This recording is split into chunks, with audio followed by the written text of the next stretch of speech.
Bonjour à tous, bienvenue dans une nouvelle capsule d'Espace OBNL. Je suis Stéphane Parent, je suis le dirigeant d'Espace OBNL. Aujourd'hui, nous allons parler de formation et de plateforme de type LMS. Vous vous dites, c'est quoi ça LMS? Mais on va exactement vous expliquer ça avec la collaboration de mon amie Véronique Couturier, qui est la présidente de U-Expertise. Mais avant de commencer, je vous invite à nous soutenir en aimant cette capsule, le petit pouce en l'air, et à vous abonner à notre chaîne YouTube où nous publions des nouveaux contenus sur la gestion d'OBNL chaque semaine. Bonjour Véronique et merci de te joindre à moi. Avec plaisir, Stéphane. Donc, ça me fait plaisir d'être là aujourd'hui, puis de pouvoir peut-être démêler les petites choses en lien avec une plateforme d'apprentissage. U-Expertise a été fondée en 2016 avec mon associé Nathalie Lessard. Et puis, depuis ce temps-là, on navigue avec de nombreuses organisations pour justement simplifier la gestion de la formation. On est présent ici au Québec, mais bien sûr dans le reste du Québec, aux États-Unis et en Europe. Donc, on sert dans tous les secteurs. Et puis voilà. Donc, Merci de cette brève présentation en même temps. Écoute, on va parler de plateforme LMS, on va parler d'apprentissage en ligne cet après-midi, mais écoute, tu n'es pas sans savoir que je fais de la formation et même que Espace OBNL, ben, c'est une grosse partie de nos activités, la formation. Et chez nous, la mise en place d'un LMS, ça a été une grosse différence. Puis je veux passer du temps à expliquer aux gens un petit peu les différents éléments, pourquoi ça a été une différence chez nous, puis en même temps me servir de ton expertise pour démystifier différents concepts. Je pense que la première chose sur laquelle on doit passer un peu de temps, là, c'est que définir c'est quoi un LMS, puis en quoi c'est différent de Teams puis de Zoom. Je mhm. laisserai aller avec vraiment ce premier tour-là. Là. Ben, c'est sûr que c'est la base de la base. Ben, LMS, là, c'est un acronyme pour Learning Management System. Donc, un système de gestion de l'apprentissage. On parle de système. Donc, un système, là, ça va vraiment permettre là, de pouvoir gérer des éléments. Puis, dans ce cas-ci, ben, on parle de formation. Euh, donc, puis là, ben, un système de gestion de l'apprentissage, c'est large. Il y en a plusieurs. Il y en a qui sont adaptés plus pour certaines fonctions, d'autres pour d'autres secteurs ou géographiquement plus utilisés. Donc ici, on a la chance là, d'avoir eu expertise au Québec, qui est une solution à valeur internationale. Et puis, la plateforme, ben, elle va gérer autant des aspects synchrones que asynchrones. Bon, là, ça, c'est un autre terme, synchrone, asynchrone. Ben, je pense que depuis quelques années, les gens se sont familiarisés avec ces éléments-là, mais je peux quand même faire la distinction. Donc, synchrone, c'est tout ce qui est en, en, en présence, en temps réel, que ce soit en ligne ou en présence dans un espace, une classe. Et tout ce qui est asynchrone, bien évidemment, ça peut être sous forme de vidéo, ça peut être des quiz, ça peut être des capsules interactives. Donc, tout ça, c'est l'élément asynchrone. Quand on parle d'éléments synchrones comme l'outil Team ou Zoom, ben, c'est des plateformes là, pour avoir soit faire des webinaires, des rencontres, des meetings avec un outil virtuel. Donc, c'est vraiment du synchrone. Euh, on va pouvoir enregistrer ce qu'on va avoir fait. Donc, la résultante va être asynchrone. Mais une fois qu'on l'a enregistré, ben, on a perdu notre audience, les gens ne sont plus là.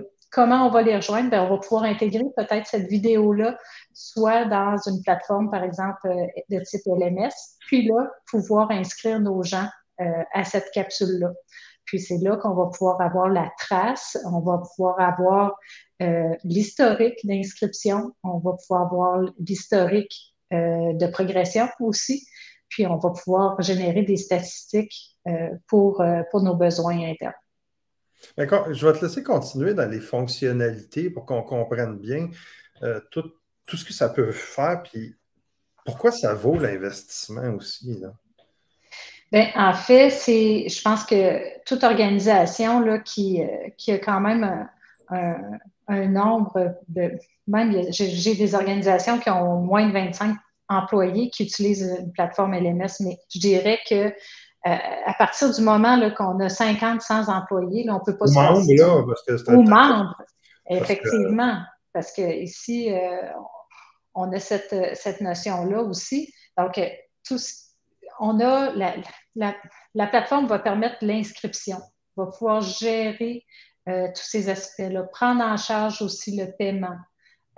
C'est à considérer. Donc, c'est toute une organisation qui a à faire de façon manuelle l'inscription, prendre par téléphone ou par email les inscriptions, ensuite rapporter cette information-là dans un deuxième, troisième système pour pouvoir finalement offrir la formation. C'est du temps qui est perdu pour eux. Et donc, oui, ça coûte de l'argent. D'avoir quelqu'un qui va gérer toutes ces étapes-là, il y a un coût, effectivement, à avoir ce mode d'opération-là.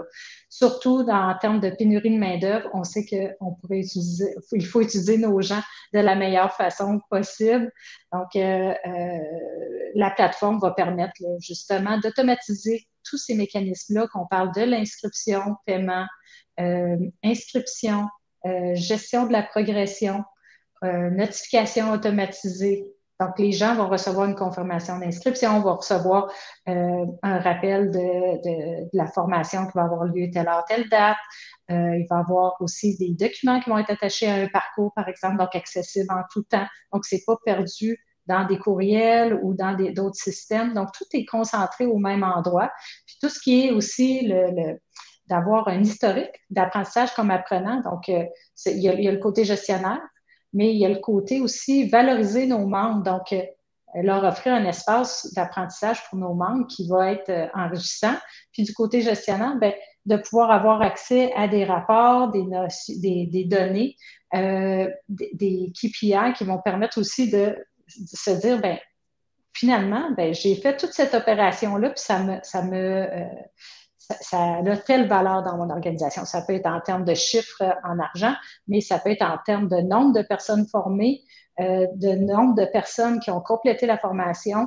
Donc, ces éléments-là, ça peut avoir beaucoup de valeur, surtout lorsqu'on a accès à des subventions. On a souvent des comptes à rendre. Donc, une plateforme va pouvoir rassembler toutes ces données-là, puis pouvoir ensuite les exporter pour les offrir,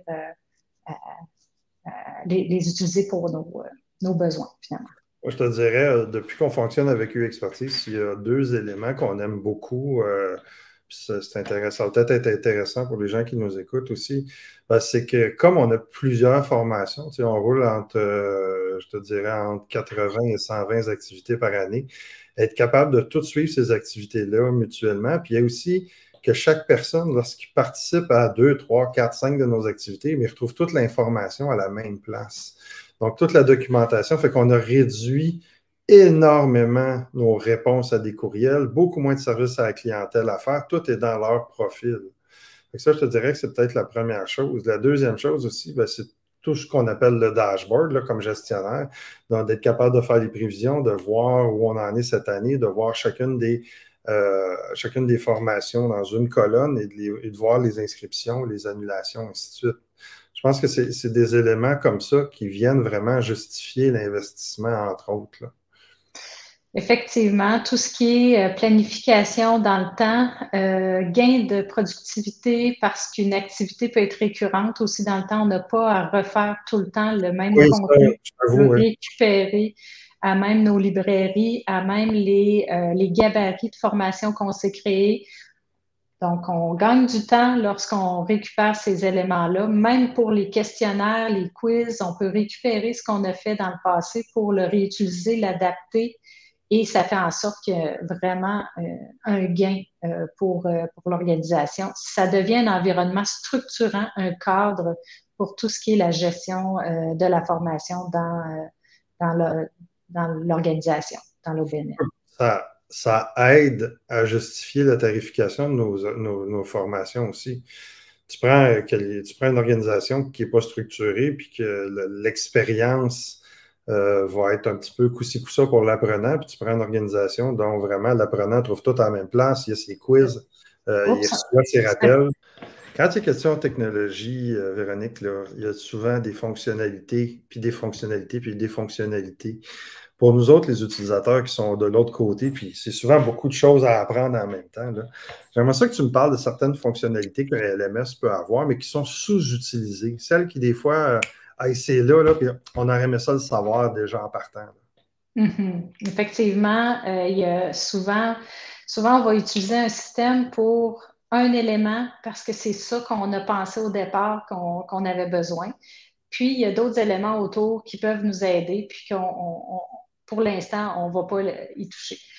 Je pense à certaines possibilités. Il y en a qui vont aller tout de suite en mode asynchrone, mais le mode synchrone est parfois aussi un mode qui est rapide à mettre en place et qui va être offert par un formateur et qui va permettre aussi de créer un lien avec les gens. Juste, Donc, toute la fonctionnalité. peut-être juste préciser synchrone asynchrone pour ceux qui ne sont pas nécessairement habitués, ce que c'est. Oui, certainement. Donc, tout ce qui est synchrone, c'est toutes les activités qui sont sous forme de en présentiel à distance ou en présence. On va voir souvent toutes les formations qui sont faites avec Teams, Zoom. Ça, c'est du synchrone. Donc, tout ce qui est en classe est du synchrone. Tout ce qui est asynchrone, c'est le reste. On va suivre, on va regarder une vidéo, on va faire un quiz, on va suivre une formation en ligne interactive, on va remplir un sondage, on va gagner un badge, tout ça. C'est des éléments qui sont asynchrones, qui peuvent faire partie du parcours d'apprentissage. Donc, ces éléments-là, tout ça peut composer un seul et même parcours d'apprentissage. C'est intéressant parce que c'est quelque chose qu'on ne fera pas avec Zoom. On peut pas, une organisation qui se sert seulement de Zoom ne viendra pas rajouter des éléments qui sont préenregistrés dans un parcours. C'est pas l'outil. Effectivement, le fait d'utiliser Zoom, Team peut être inséré dans un parcours. Il pourrait être fait seul, mais une plateforme va pouvoir gérer si on veut aussi avoir une trace, avoir un historique, puis pouvoir aussi associer des éléments de référence ou du contenu qui se poursuit. Donc, le webinaire ou la formation, c'est peut-être pas une fin en soi. Il y a peut-être d'autres étapes dans cette formation-là. Donc, il pourrait y avoir une vidéo, il pourrait y avoir un questionnaire. Ensuite, on va attendre à telle date, on va passer à la prochaine étape. Donc, c'est tout des éléments là, qui peuvent être gérés là, à travers une plateforme. Puis, ça ne s'arrête pas là parce qu'un webinaire, ben, c'est un webinaire ou c'est une formation, mais il y a un formateur, il y a quelqu'un qui va organiser cette formation-là. Donc, il faut l'outiller, il faut lui donner les outils pour prendre, par exemple, les présences, pour l'aider aussi à automatiser la prise de présence, pour lui donner aussi tous les documents de référence dont il a besoin pour faire sa formation. Donc, il peut avoir accès à ces éléments-là aussi à travers une plateforme de gestion. Bon, il y a d'autres éléments aussi là, qui peuvent aider là, à des fonctionnalités qui sont intéressantes dans une plateforme. Il y a, je l'ai mentionné, les badges. Les badges, c'est un élément de récompense. Ça fait partie de l'expérience d'apprentissage. Les badges, ça permet de récompenser ou de ponctuer un parcours d'apprentissage. C'est pas juste de donner du contenu, mais c'est aussi de récompenser la personne. Donc, ça crée un élément d'interaction avec la personne et ça lui permet aussi de cheminer, d'être valorisé à travers son apprentissage et de l'inciter aussi à poursuivre son apprentissage. Il y a d'autres éléments plus techniques qui sont intéressants à considérer avec le choix d'une plateforme. Il y a toute la connectivité. On parle beaucoup de transformation numérique depuis de nombreuses années, mais toute l'interopérabilité avec d'autres systèmes, c'est majeur. Lorsqu'on parle de pénurie de main-d'œuvre, on veut automatiser, on veut réduire les erreurs, donc de pouvoir avoir accès à des API, à des facilités comme Zapier de connecter avec d'autres systèmes. Donc, une plateforme qui est ouverte de cette façon-là va vous permettre une plus grande flexibilité et de grandir dans le temps.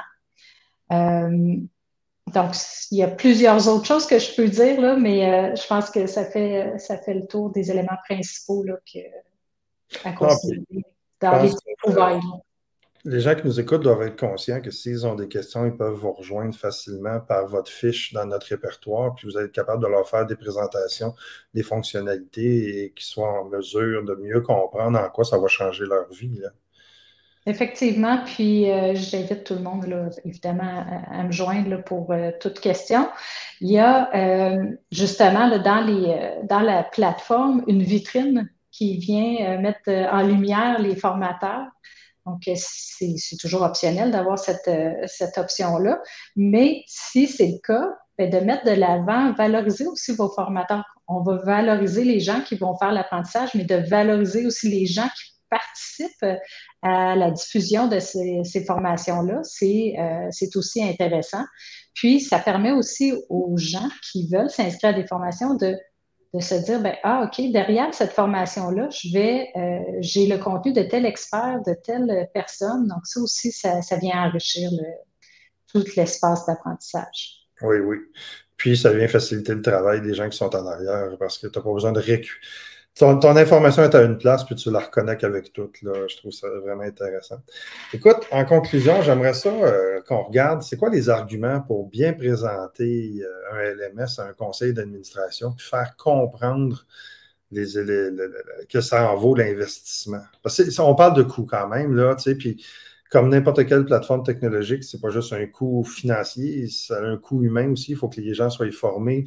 Ça demande de la gestion de changement aussi. Donc, c'est pas nécessairement une décision pour un conseil d'administration qu'on va dire oui très facilement. J'aimerais ça qu'on regarde un peu ces éléments-là pour donner des outils aux gestionnaires qui nous écoutent, là.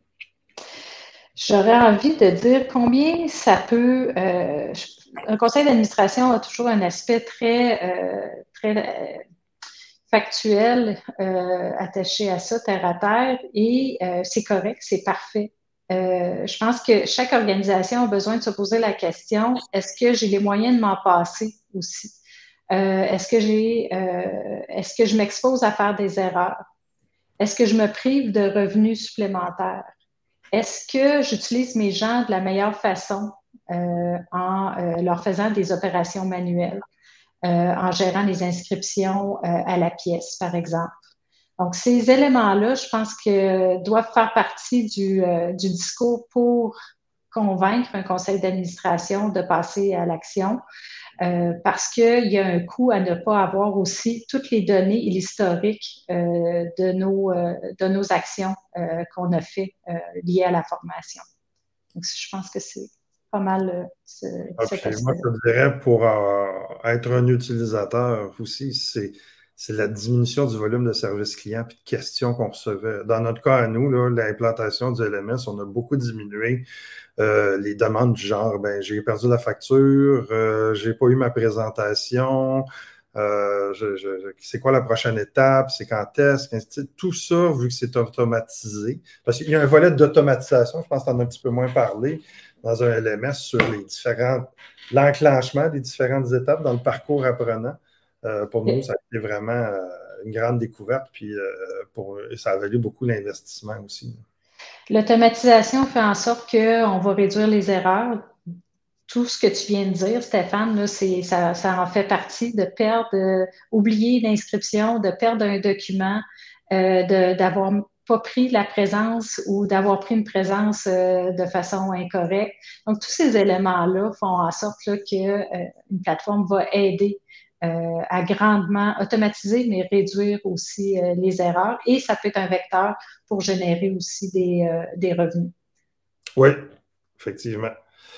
Écoute, merci Véronique. Un petit rappel. Donc, si vous voulez poser plus de questions, vous pouvez passer par notre répertoire de fournisseurs spécialisés en OBNL. Vous allez trouver la fiche de U-Expertise. Dans le côté gauche, vous allez voir, il y a une petite case en rose foncé qui dit connecter ou contacter, pardon. Donc, vous allez avoir quelqu'un au bout pour répondre à vos questions. J'espère que ça vous aide à comprendre les possibilités. Merci Véronique encore une fois. Je vous souhaite une bonne fin de journée et à la prochaine. Puisque vous avez visionné notre vidéo jusqu'à la toute fin, nous vous invitons à visiter notre compte YouTube pour du nouveau contenu à tous les mois. Nous créons des capsules avec des personnes inspirantes pour rapprocher, inspirer et informer les gestionnaires d'OBNL de tous les milieux.